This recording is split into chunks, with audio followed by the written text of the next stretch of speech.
Like, share, subscribe, comment. Shout out to my new subscribers. I really appreciate you. We getting back into our book club reading because I'm dropping them videos today. 48 Laws of Power. Crush your enemy totally. I was blown away by the title because some people we just can't have around us and in our lives. And it reminded me of when God told David to crush the Amalekites. Don't leave the men, women, or children alive. You know, and that's what we're getting off into right now. In Robert Greene's 48 Laws of Power, Law 15, crush your enemy totally. This law argues that if you have a dangerous or feared enemy, you must destroy them completely, both in body and in spirit. You heard me? You must crush your enemy both in body and in spirit. Leaving even a small part of them to recover is more dangerous than total annihilation, as they will use any remaining strength to seek revenge. And when you think about David, and he said, unalive them all.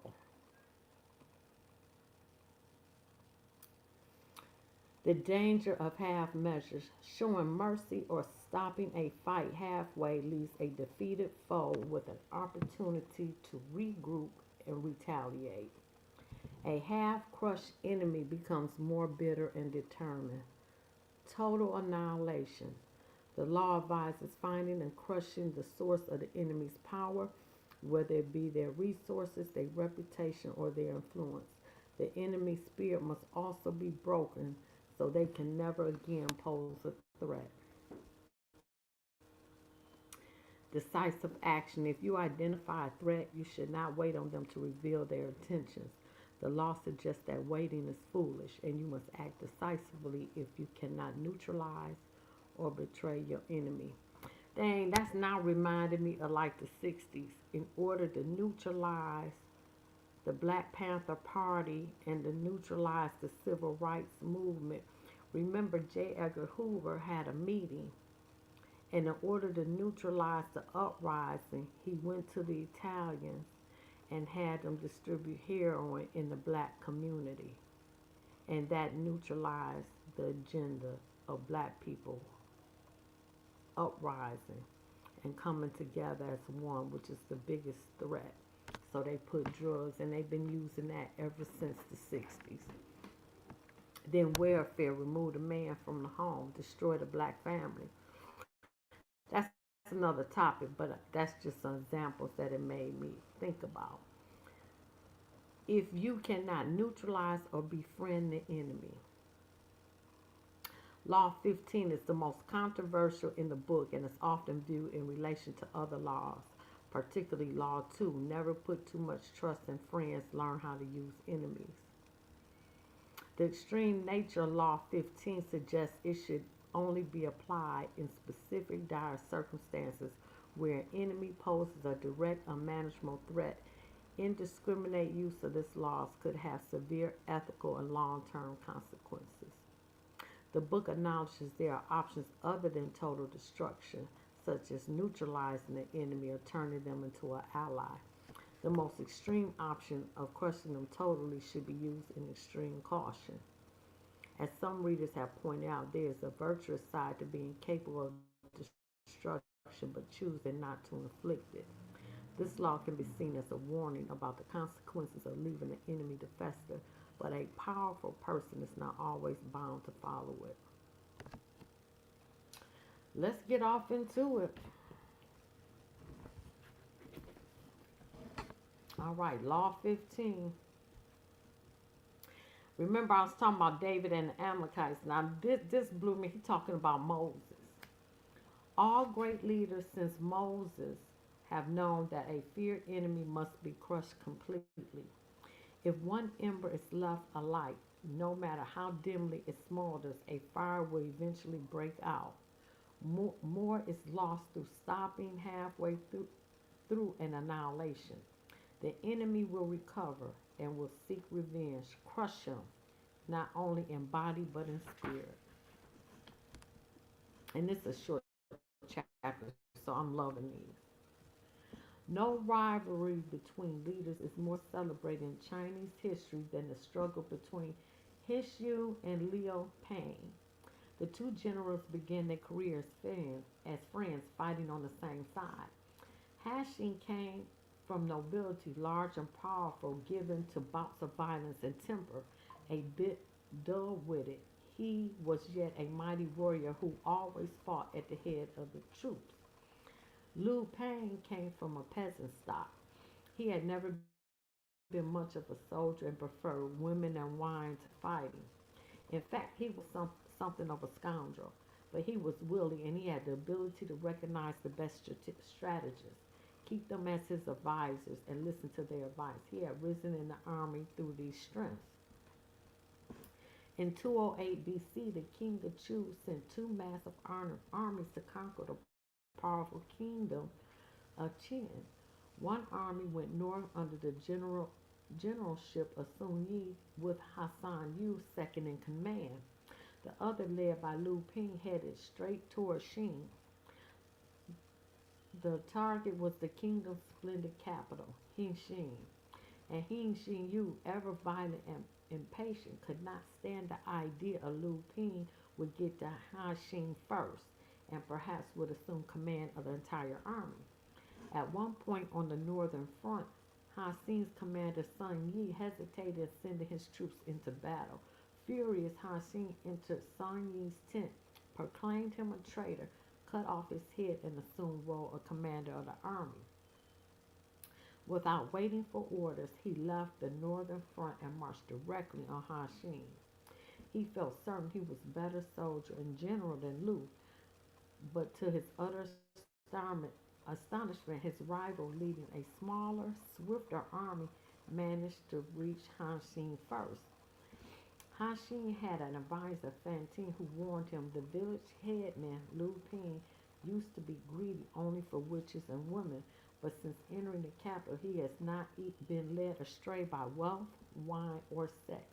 This shows he is aiming high.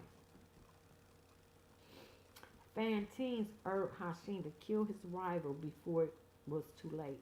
He told the general to invite the willy peasant to a banquet at their camp outside Haxing, and in the midst of celebratory sword dance, to have his head cut off.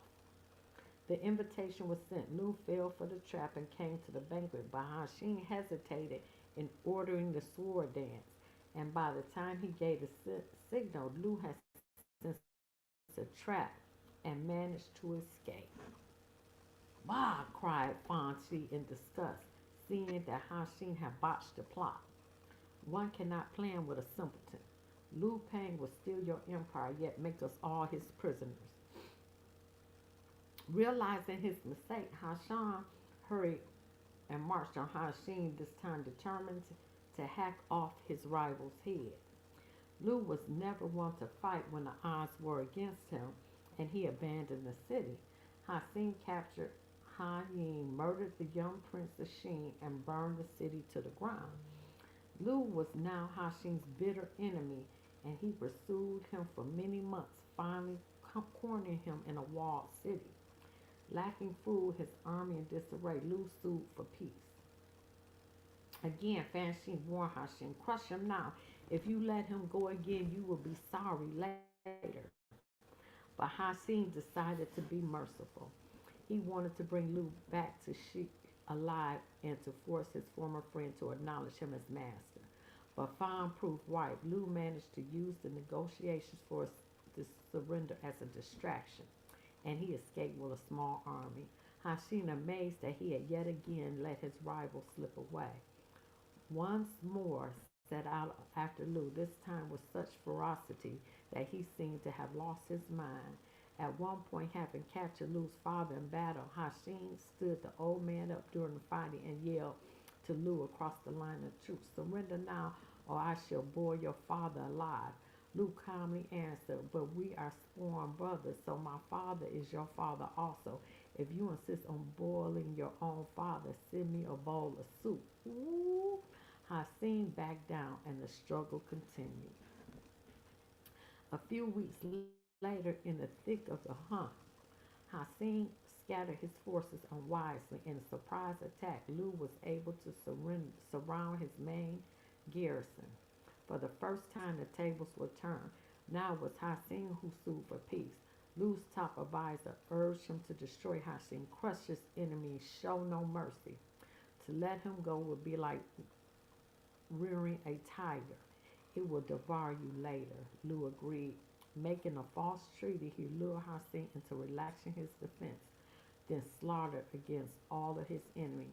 Hassin managed to escape alone and on foot. Knowing that Li had put a bounty on his head, he came upon a small group of his own retreating soldiers and cried out, I hear Lu Ping has offered 1,000 pieces of gold and a fifth of 10,000 families for my head.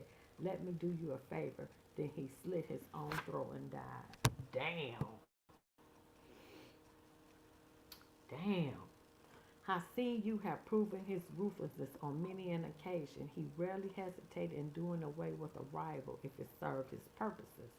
But with Lu Peng, he acted differently. He respected his rival and did not want to defeat him through deception. He wanted to prove his superiority on the battlefield, even forced the clever Lu to surrender and serve him. Every time he had his rival in his hands, something made him hesitate. A fatal sympathy with or respect for the man who, after all, had once been his friend and comrade in arms. But the moment Hassan made it clear that he intended to do away with Lu, yet failed to accomplishment, he sealed his own doom. Lu would not suffer the same hesitations once the tables were turned.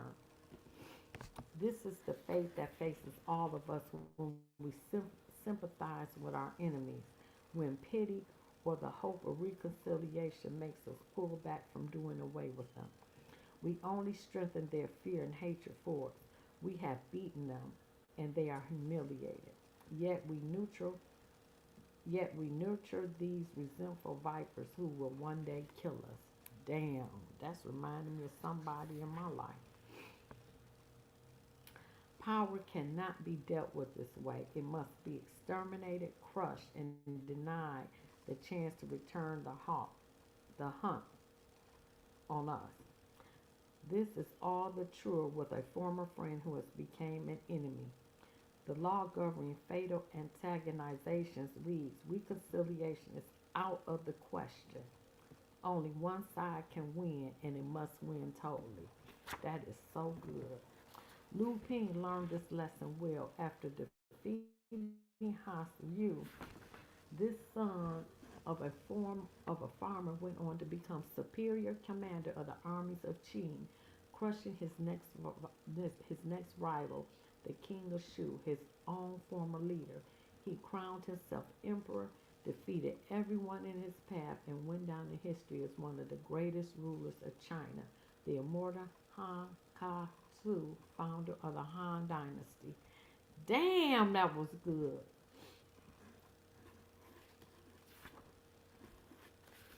Man, this is a short chapter. Wu Qing, born in AD 625, was the daughter of a duke and as a beautiful young woman of many charms. She was accordingly attached to the harem of Emperor Ta Shan. The, the imperial harem was a dangerous place full of young concubines vying to become the emperor's favorite. Wu's beauty and forceful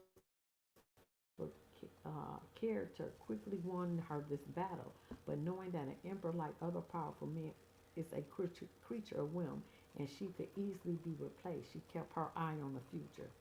Wu managed to seduce the emperor's dissolute son, Kaio Shang, on the only possible occasion when she could find him alone, while he was relieving himself on a royal urinal.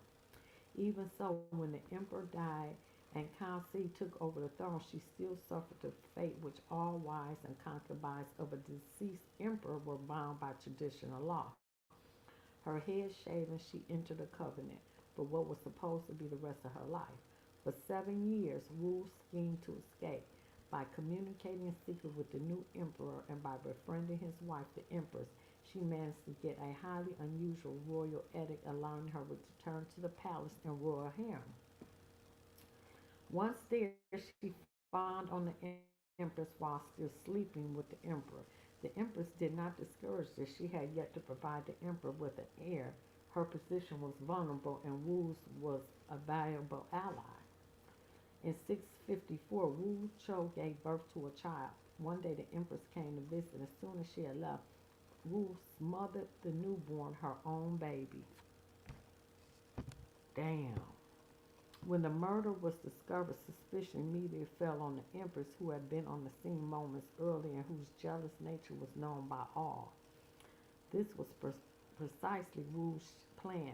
Shortly thereafter, Empress was charged with murder and executed. Damn. Wu Chu was crowned empress in her place. Her new husband, addicted to his life of pleasure, gladly gave up the reins of government to Wu Shu, who was from then known as Empress Wu. Although now in position of power, Wu hardly felt secure. There were enemies everywhere. She could not let down her guard for 1 minute. Indeed, when she was 41, she began to fear that her beautiful young niece was becoming the emperor's favorite. She poisoned the woman with a clay mixed in her food. In 675, her own son, touted as heir apparent, was poisoned as well. Damn, she killing everybody. The next eldest son, illegitimate but now the crown prince, was exiled a little later on trumped up charges. And when the emperor died in 683, Wu managed to have the son after that declared unfit for throne. All this meant that it was her youngest, most ineffectual son who finally became emperor. In this way, she continued to rule. Over the next 5 years, there were innumerable palace coups. All of them failed. All the conspirators were executed. By 688, there was no one left to challenge. Wu, she proclaimed herself a divine descendant of Buddha, and in 690, her wishes were finally granted. She was named Holy and Divine Emperor of China. Wu became emperor because there was literally nobody left from the previous Tang dynasty, and so she ruled unchallenged for over a decade of relative peace.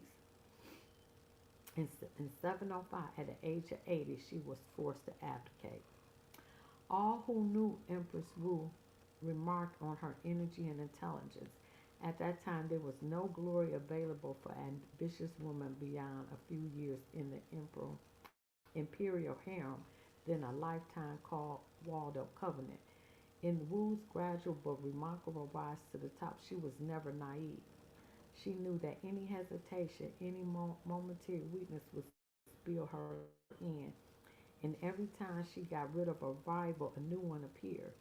The solution was simple. She had to crush them all or be killed herself. Once emperors before her had followed the same path to the top, but Wu, who as a woman had next to no chance to gain power, had to be more ruthless. Damn, this is good. Empress Wu's 40-year reign was one of the longest in Chinese history, although the story of her bloody rise to power is well known in China. She is considered one of the period's most able and effective rulers. It is no accident that these two stories illustrating this law come from China. Chinese history abounds with examples of enemies who were left alive and returned to haunt the lineage. Crush the enemy is a key strategic tenet of the art of war. That is my Bible. The Art of War by Tong Su. Oh my God. Crush your enemy. The idea is simple. Your enemies wish you ill. There is nothing they want more than to eliminate you. If in your struggles with them you stop halfway or even through quarters of way out of mercy or hope of reconciliation, you only make them more determined, more embittered, and they will someday take revenge. They may act friendly for a time being, but this is only because you have defeated them. They have no choice but to bide their time. The solution: have no mercy. Crush your enemies as totally as they will crush you. Ultimately, the only peace and security you can hope for from your enemies is their disappearance. I agree totally. Ma Tung, a devoted reader of Psalm 2 and of Chinese history, generally knew the importance of the law. In 1934, the communist leader and some 75,000 poorly equipped soldiers fled in the desolate mountains of western China to escape Chiang Shi's much larger army in what was since called the Long March. Chiang was determined to eliminate every last communist, and by a few years later, Mao had less than 10,000 soldiers left. By 1937, in fact, China was invaded by Japan.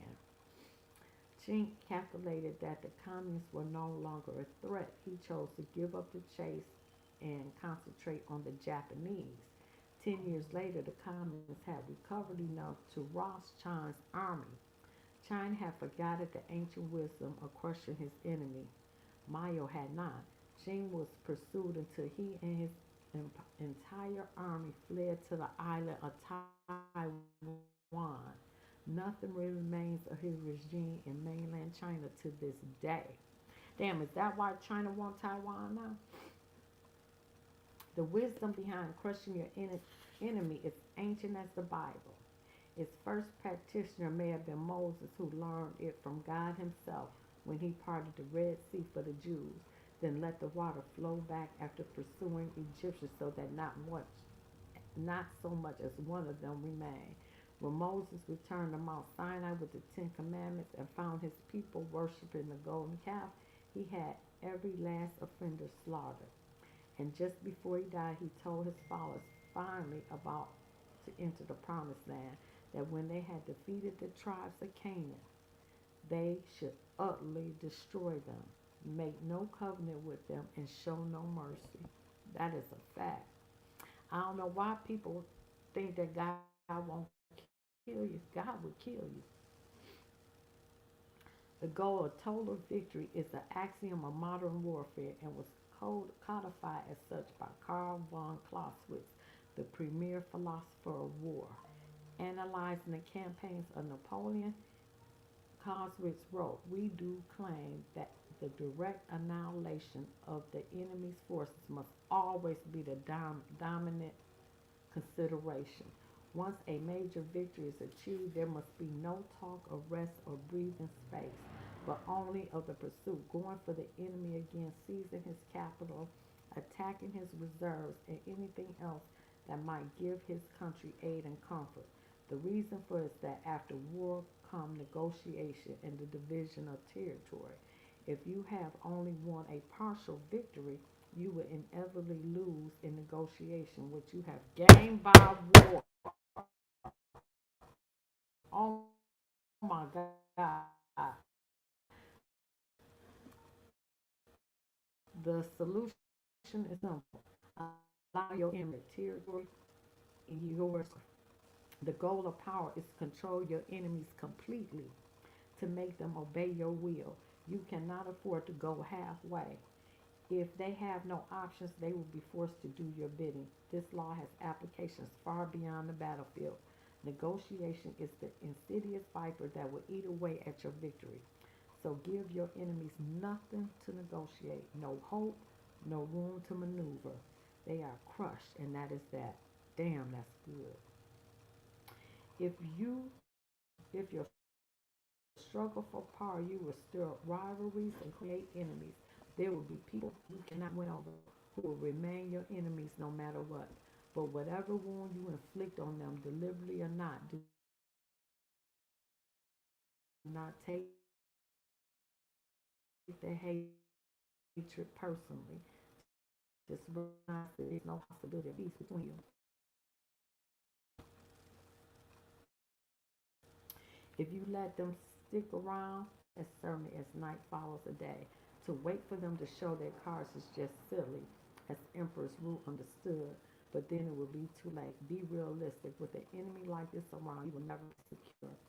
Remember the lessons of history and the wisdom of Moses and Maya. Never go halfway. It is not, of course, a question of murder. It is a question of banishment. Sufficiently weakened and then exiled from your court forever, your enemies are rendered harmless. They have no hope of recovery, insulating themselves and hurting you. And if they cannot be banished, at least understand that they are plotting against you, and pay no heed to whatever friendliness they feign.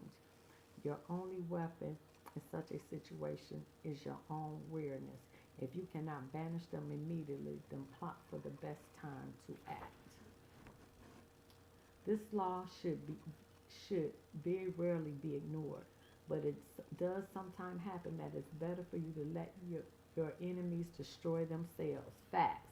And such a thing is possible than to make them suffer by your hand. In warfare, for example, a good general knows that if he attacks an army when it's cornered, his soldiers will fight more fiercely.